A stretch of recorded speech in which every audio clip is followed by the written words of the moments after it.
Кыргыз Республикасынын шайлоо жана референдум өткөрүү боюнча борбордук комиссиясынын 2018 жылдын 24 апрелиндеги номер 89 токтомуна ылайык Республика Ата Жүр саясий партиясынын тизмесинен шайланган жаңы депутат Келдибаев Сагындык Ашыралиевич каттоодон өтүп келип, бүгүн залда отурат. Кыргыз Республикасынын Жогорку Кеңешинин депутатынын статусу жөнүндө мыйзамдын 2 беренесине ылайык депутаттын ыйгарым укуктары Жогорку Кеңештин алдында ант берген күндөн тартып башталат. Андыктан ант берүү үчүн борбордук трибунага Келдибаев Сагындык Ашыралиевичти чакырабыз.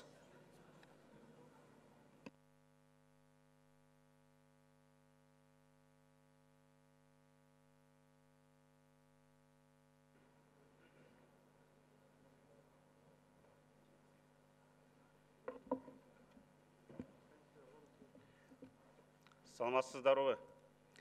Мен Келдибаев Сагындык Ашыралиевич Жогорку Кеңештин ыйгарым укуктарына аткарууга киришип жатып, Кыргыз Республикасына берилгендигимди билдирип, Кыргыз Республикасынын Конституциясын жана мыйзамдарын сактоого өз милдеттеримди бүткүл элдин кызыкчылыгында аткарууга, Кыргыз мамлекеттин эгемендигин, аймактык бүтүндүгүн жана көз карандысызын коргоого ант беремин.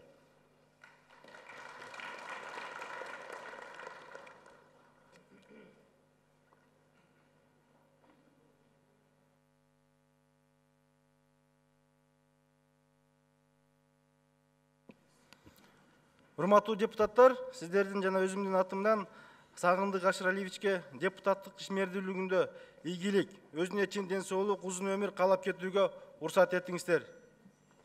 Рахмат.